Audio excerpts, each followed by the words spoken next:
என்னை போன்றவர்கள் தலித் பெண்கள் அரசியலுக்கே வர முடியல.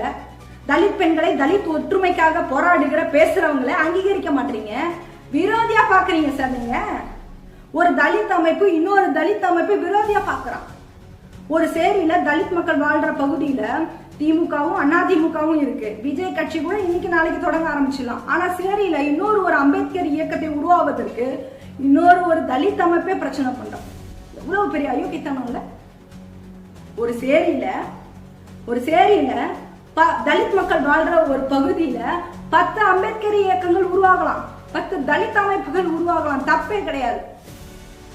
அங்க அதிமுக, திமுக, காங்கிரஸ், பிஜேபி தான் இருக்கக்கூடாது. இந்த மனநிலைக்கு இன்னைக்கு இருக்கிற தலித் இளைஞர்கள் இருக்கிறீங்களா? எப்படி இருந்த தலித் அரசியல் எவ்வளவு கேவலமா இன்னைக்கு ஆகிருக்கு. உண்மையா இந்த மக்களுக்காக பேசுற வாதாடுறவங்கள ஒரு அங்கீகரிக்கவே கிடையாது. 50 லட்சம் ரூபாய் கார்ல வரணும், பந்தா காட்டணும்னு நினைக்கிறீங்க. அன்னைக்கெல்லாம் அப்படியே இருந்தது கிடையாது. 30 வருஷத்துக்கு முன்னாடி எந்த தலித் தலைவர்களும் இவ்வளவு பெரிய கார்ல போகல.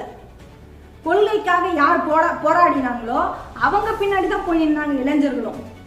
பல தலைவர்கள் பஸ்ல போயிருக்கிறாங்க, பல தலைவர்கள் கிடைச்ச வண்டியில போய் பயணம் பண்ணி இருக்கிறாங்க கொள்கைக்காக. ஆனா இன்னைக்கு இருக்கிற தலைவர்கள் ஒரு சார்பு அரசியலை நோக்கி போயிருக்கிறாங்களா இல்லையா? திமுகவை அதிமுகவை சார்ந்தே இருக்கணும், அதுதான் தலித் அரசியல்னு நினைக்கிறீங்க.